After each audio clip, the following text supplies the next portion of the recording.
Today we are looking at some rare dollar bills that are worth money, what you could be looking for on your $1 bills, $5 bills, things that you could be looking for that can give them a lot of value.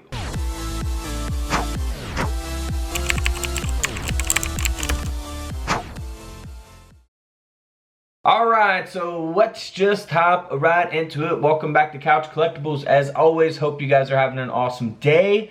This first $1 bill here is from 1969. You know, very common to have a 1969 $1 bill. But this does have a error that will give the bill a lot of value. This $1 bill sold for over $330 at auction, even in this condition, because it has mismatched serial numbers. So you'll see that the left side here starts with 68, and then the right side starts with 67. So that second digit there, 8 and 7, are mismatched. Now you can have multiple numbers mismatched. You could have the letters, the prefix letters, block letters mismatched as well.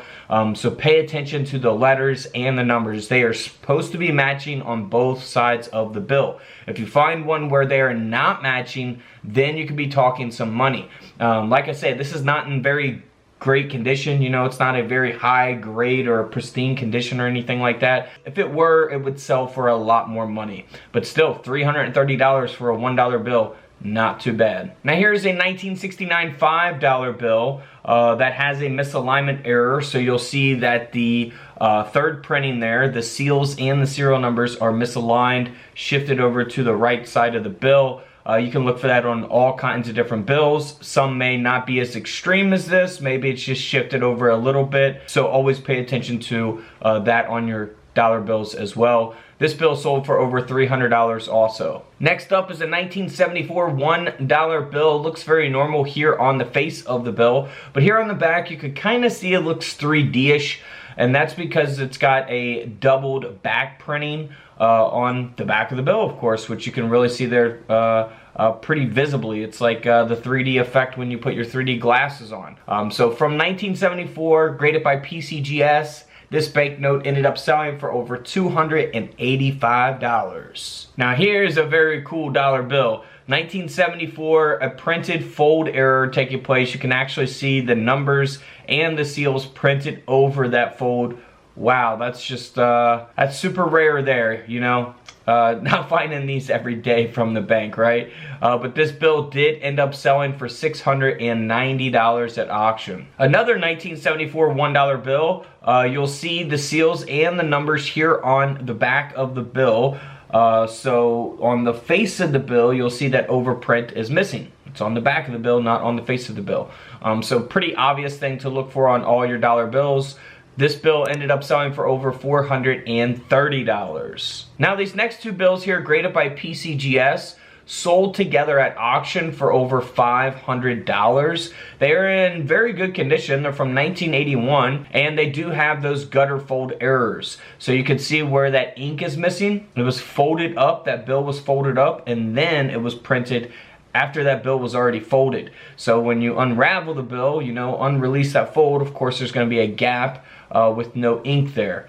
So, you know, there's all kinds of different gutter folds on different bills, you know, not just $1 bills, but other denominations as well. And, you know, that's going to give a little bit of value to your dollar bills if they are in very good condition, of course. So over $500 for $2 there. Now here's a $1 bill from 1988. Again, looks very normal on the face of the bill, but as we flip it over, we're missing the entire back print of this $1 bill. So this Federal Reserve note ended up selling for over $215 at auction because of that. So again, always check both sides of your bills. All right, here is a $1 bill that has a paper jam error. So a 1988 Federal Reserve note here. Pretty obvious, again, type of error taking place on this bill. So you don't have to inspect something like this very closely. It's very noticeable when you're just, you know, going through the bills from the bank. This bill sold for $210 at auction. So like I always say, you guys can go to the bank, you know, get stacks of $1 bills, whatever you can afford, 20, 100, 200, you know, dollars and dollar bills. search through them, look for, you know, fancy serial numbers that we talk about in our other videos, look for different types of errors that we talk about that can give your bills value. And, you know, if you don't find anything, you just take it back and cash it back in. But here's a 1999 $5 bill that's sold for over $150 at auction because of that gutter fold. We just looked at that on those dollar bills. Now this is on a $5 bill. So again, this bill sold for over $150 because of that. Here's a 2003 $1 bill where we have a fold over error, a printed fold error. So you could see that the seal and the numbers are printed over that fold. Pretty obvious type of error there on this banknote. And this $1 bill ended up selling for $336 at auction. So always pay attention to your bills. You know that you get back in change. I know a lot of people use card nowadays, but if you do use cash, you know, always check your money. And of course, you can go to the bank and get the bills and search through them, and hopefully you find something good. All right, guys, don't forget to subscribe in the middle. Feel free to check out the videos to the left of me. And until tomorrow, I'll see you guys in the comment section below. This is Couch Collectibles, and this is where I disappear.